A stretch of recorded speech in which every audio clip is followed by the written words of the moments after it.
And what we want to do is tease out an aspect of doing liberation theology, which is our thing as Sabeel.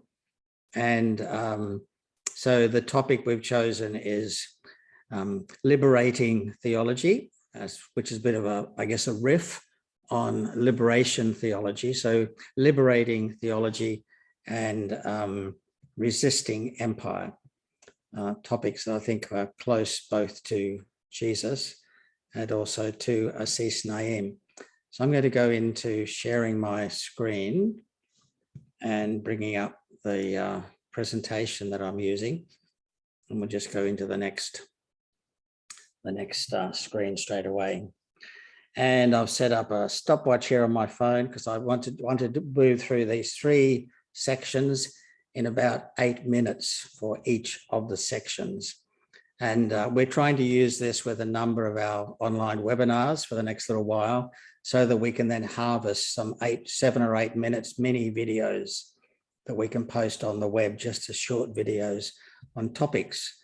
So out of this, we'll hopefully also harvest 3 short video segments. The first segment, I want to talk about empire and the shaping of the modern Middle East. Then we'll move into empire in the prophetic practice of Jesus.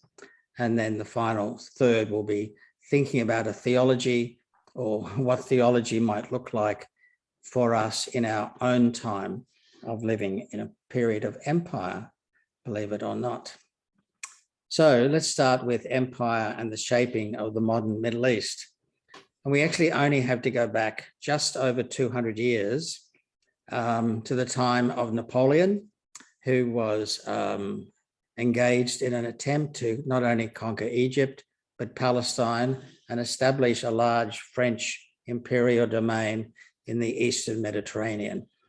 As with many things from that part of the world, the primary driver was probably to stop the British, and certainly the British response was, of course, primarily to stop the French.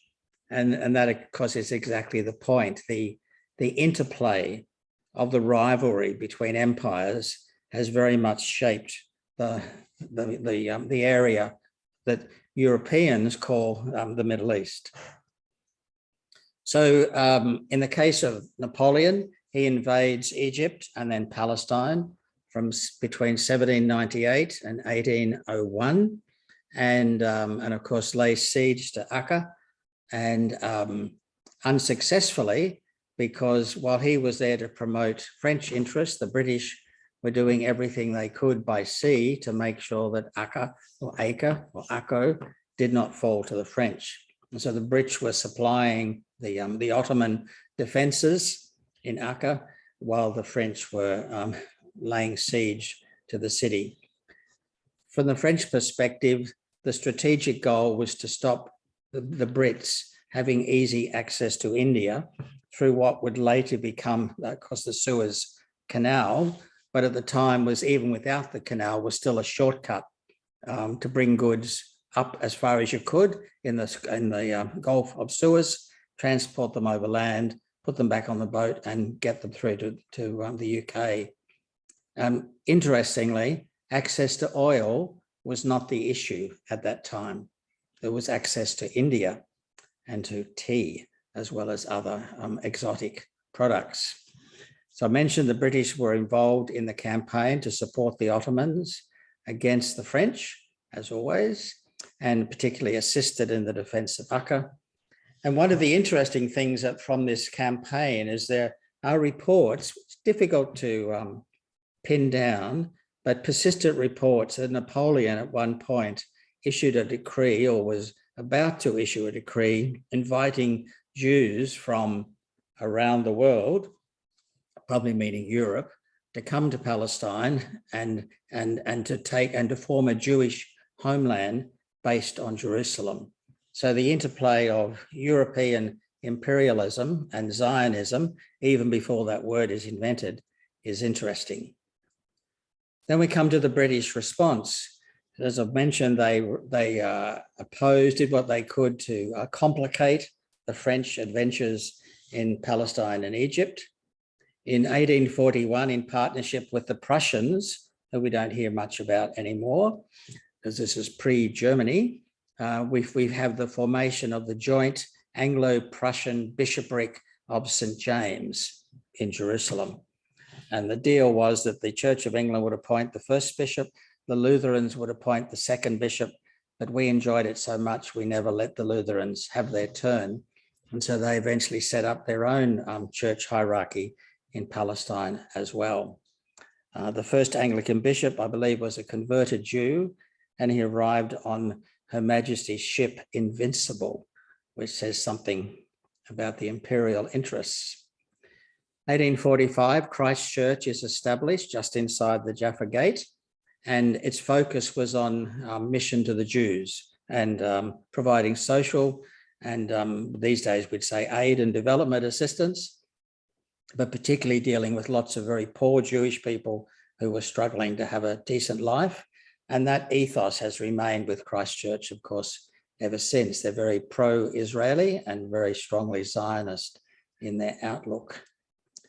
The Crimean War, which raged between 1853 and 1856, supposedly triggered by an argument over who stole the star in the grotto under the cave, under the Church of the Nativity in Bethlehem, and more importantly, who was able to replace the star, because having the right to repair the church indicated you owned the church. So this war was actually triggered by Russia seeking to expand to the south and knock over some of the influence of the Ottoman Empire, which was famously described at the time as the sick man of Europe. What the Russians didn't calculate was, much as the French and British wanted to carve up the Ottoman Empire, they just as strongly didn't want the Russians filling the gap. So to Russia's surprise, France and Britain joined together to oppose Russia in defense of the Ottoman Empire. Whoops, and I've just hit the wrong button, sorry. In 1865, we have the establishment of the Palestine Exploration Fund, of which I'm a member, but not a founding member. It's one of the first professional archaeological societies in the world, and the longest one still existing. Supposedly it was looking for biblical sites. It was actually preparing detailed logistical maps of every village and town in Palestine for the future use of the British Army when war would eventually break out with the Ottomans. And of course, in 1922, Britain is given a mandate from the League of Nations to administer the state of Palestine and to nurture it towards independence as a member of the community of nations. Didn't quite work out that way, as we all know. From the Jewish perspective, the Zionist perspective, this was very much driven initially by evangelical Christians who wanted to facilitate the, quote, return of the Jews to their homeland so that the last hurdle to the second coming of Jesus could be removed, if you read Matthew's gospel in a particular way, which I don't. This reflected the idea of ethnic nationalism in Europe at the time, that every people and every distinct language group should have their own nation. And it's the time of the unification of Italy, Germany, etc. So 1897, the first Zionist conference is held. And among the topics on the agenda was whereabouts would they look? And they considered sites in East Africa, in South America, and of course, Palestine, and eventually settled on Palestine. Over the next few conferences, a number of other significant developments occurred, including the establishment of the Jewish National Fund in 1901, which of course acquired land from basically absentee Ottoman landowners, and today still operates as a major holder of land and other assets in the state of Israel. And at the time, most of the emigres coming to Palestine as part of those first Aliyah were people from Russia and Eastern Europe, and that was very much driven by pogroms and persecutions, which were a feature of Russian life for Jewish people in the last couple of decades, the 19th century. And of course, from a Zionist perspective, the culminating event is the Balfour Declaration in 1917, when the Brits took it upon themselves to offer a Jewish homeland in Palestine, with the assurance that the rights and privileges of the non-Jewish population would, of course, be protected. We all know how well that has worked out.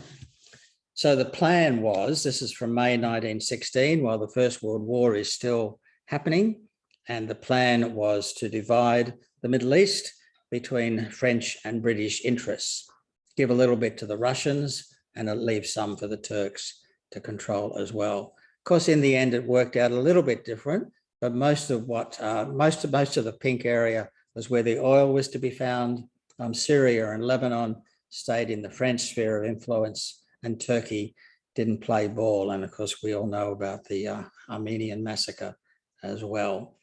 So I'm going to skip over the next couple of slides. They simply show how the imperial struggles in the Cold War, and then much more recently in our own time, have very much shaped the power politics, but also the everyday life of millions of people through the Middle East.